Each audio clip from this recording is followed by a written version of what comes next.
Thailand and 17 trading partners under the 12 effective FTAs amounted to $148.2 billion with exports contributing $73.79 billion up 13.3% year on year, with imports valued at $74.41 billion up 15.2%. You never really need to read that fast, but if you're having trouble reading aloud fast and smooth, here are some tips.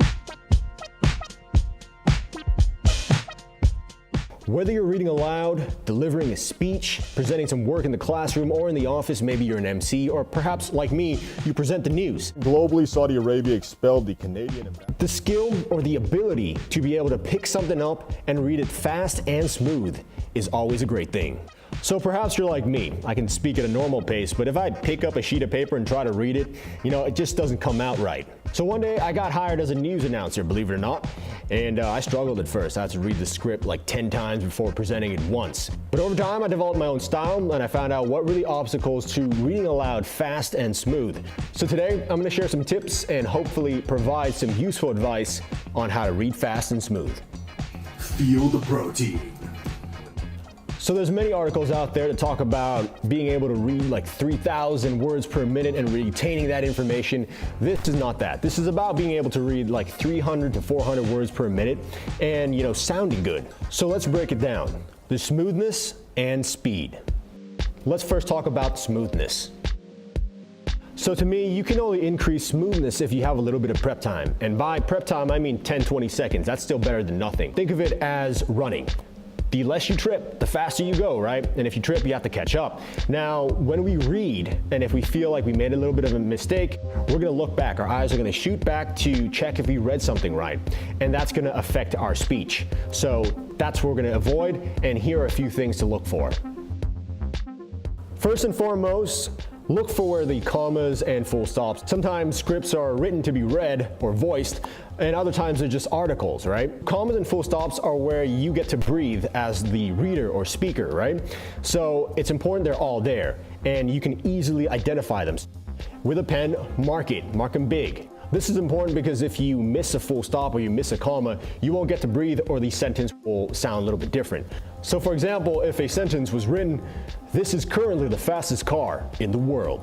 According to experts, no other vehicle, blah, blah, blah," you'd read it that way if there was a full stop behind world. So if you missed that full stop because you didn't see it because you were reading super fast, then perhaps you might read it like this.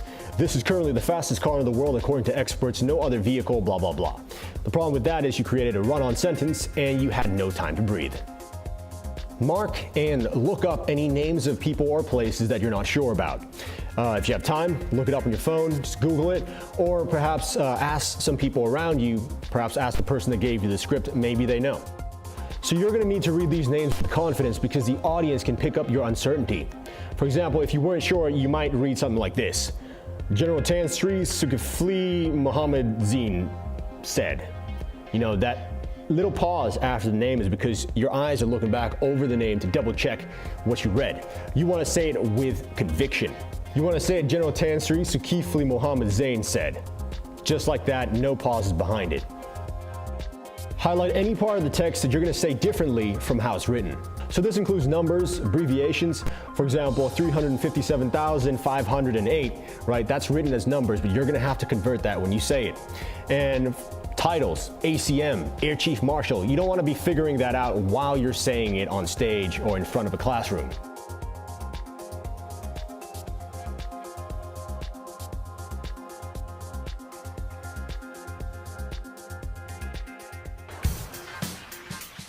So now, moving on from the obstacles, let's get to speed of delivery.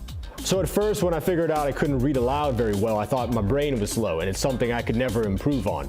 Well, I couldn't be more wrong. Here's why. So here are two things you should note.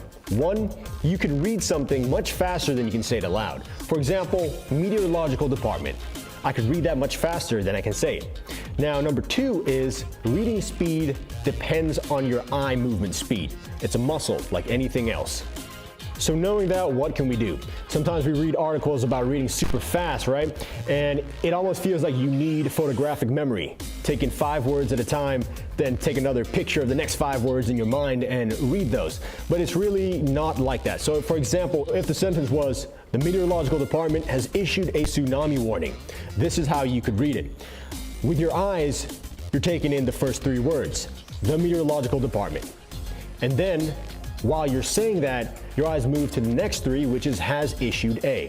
And while you're reading has issued a, your eyes are moving to the next 2 words, tsunami warning. So the key is you have to stop the pauses in your vision. You can't fixate on a particular word. It always has to keep moving forward. So to put it simply, your eyes should always be working a few words ahead of your voice.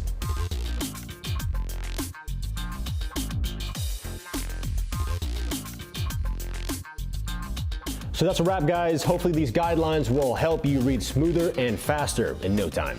NewsOps out.